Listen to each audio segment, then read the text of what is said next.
The rental market, let's talk about it. There's a lot of noise about what's happening in the sales market, interest rates, blah, blah, blah, but not a lot of news on the rental market. Let's chat. Stay tuned.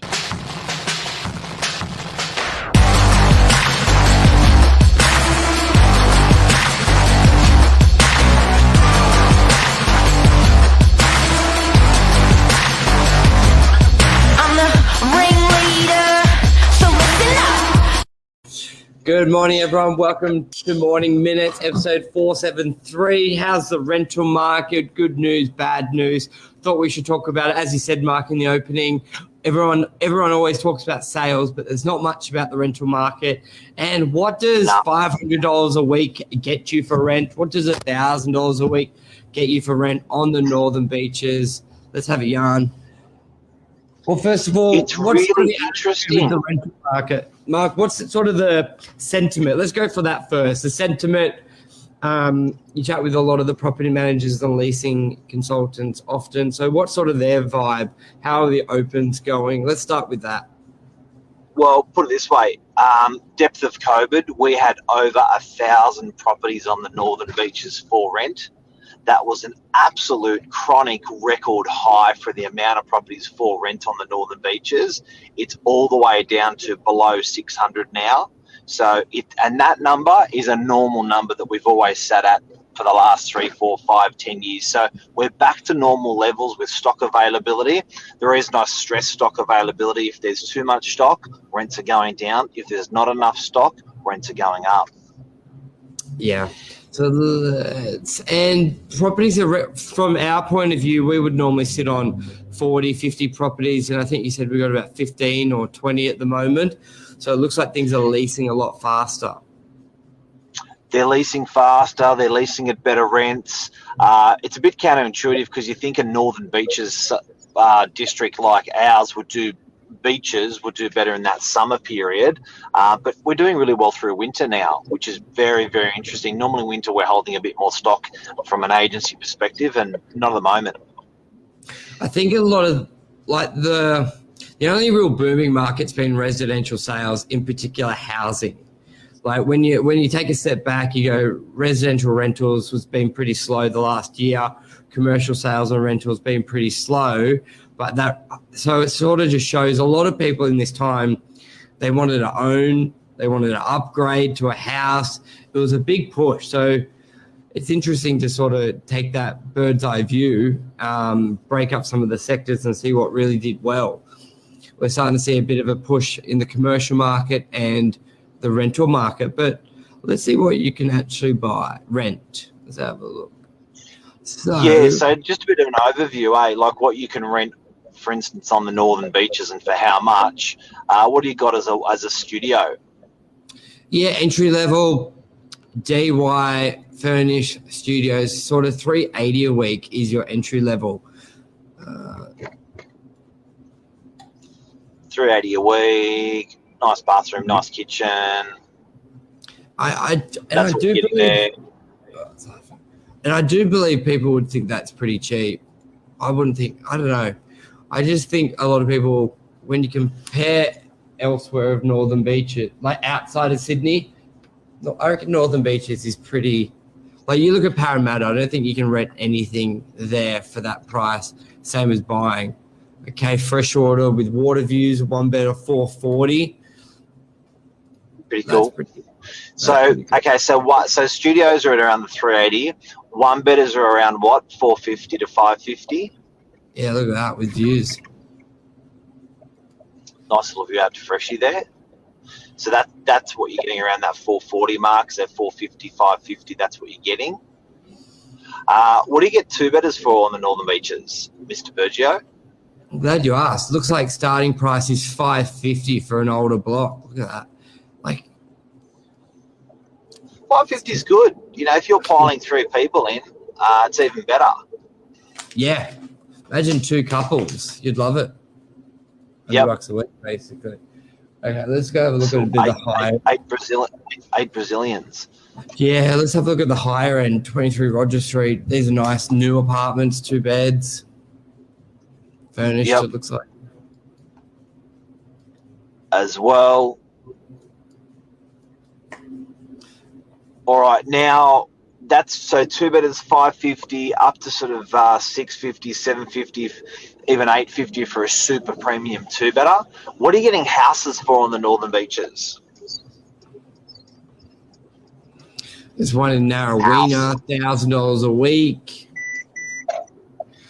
Nice corner block. I'd love to own that. Pretty nice. Beautiful. Yeah. It's very nice. Okay. So full brick, corner house, 500 metre square block, Narrowena, nice quiet street, 3 bedroom, 2 living room. That's what you're getting. So for $1,000. So houses have done better than what units have done, yeah? In sales, but rentals, it looks pretty good. Yep. According to the property managers, units have been punished. Houses have not been punished. Oh, Yes. technical hit. And that we've seen that in sales as well. What happened to your Yeah, the whole background? computers just went black, but I'm back. Oh, are you okay? Are you okay? The whole thing just restarted. So. Yeah. So rentals, Northern Beaches, 1 bedder 350, 2 bedders. One bedder studios at 350, 1 bedders are 450 to 550, 2 bedders are 550 to 750 ish, and then you've got my big head on the screen. Then you've got. I'm just gonna grab Michael. He's just asked to be invited back in. There you go, sir.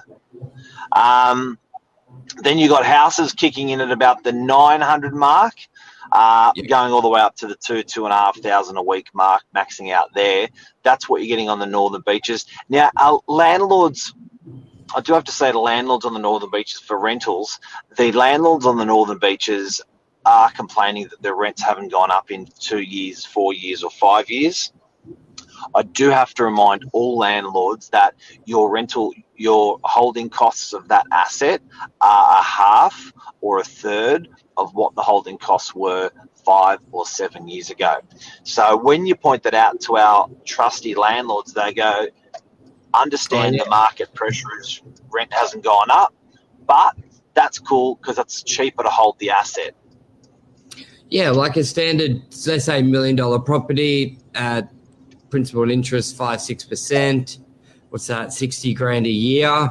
Now that's down to 3% for P&I, 2%. It's down to 20 grand a year, 25 grand a year, and your rent stayed the same. You're going pretty good. And I think that's just up to the property manager to explain that. And it's also a wake-up call if the owner hasn't refinanced, to be like, hey, if you're paying more than 4%, you should be really checking this.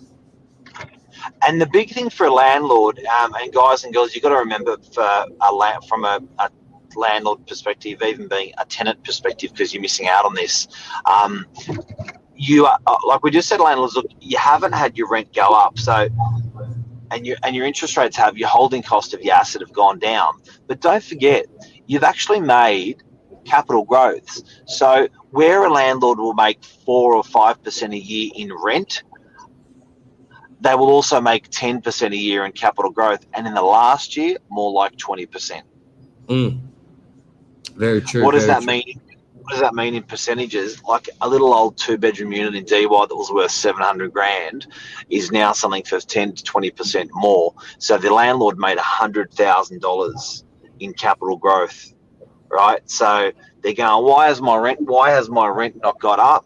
And I'm saying, Mr. Landlord, you've just made $100,000 to $110,000 this year in capital growth. Your assets worth more. Mr. Landlord, it used to cost you 35 grand a year in interest. Now it's cost you 21 grand in interest. You're paying a lot less to hold the asset. Oh, but my strata levies have gone up. You're still paying a lot less to hold your asset. So it's actually really good news for landlords, and it's actually good news for tenants because they have been socked with a rental increase for heavily every year for the last 1, 2, 3, 4 years. Yeah, and it's it's like what we're talking about buying renovated, buying unrenovated. You got to look at your net position. what would you rather? Your holding costs stay the same and your rent went up and you're still negative, or have your holding costs go down, your rent stayed the same and now more than likely you're positive? So you've always got to look at that, take a few steps back and look at that broader picture. But yeah. Absolutely. Absolutely. And that's a little rental wrap. So I think it's a good climate for tenants based upon those rents not jumping high. Also for tenants, it's easier for a landlord to hold an asset in a low interest rate environment. Our landlords are less inclined to dump the property if it's just really cheap to hold it. So it's been I think you find there'd be less churn with being in a rental property, having to move out because the landlord's selling, because it's an easy asset to keep. Yeah, and there wouldn't be too much pressure to increase rents. So there could be, I reckon we could be coming into a pretty stable rental market, especially with what you always say, look for the 10-year bonds. All indication is rates are going to stay pretty low for at least 2024 or into 2023. So,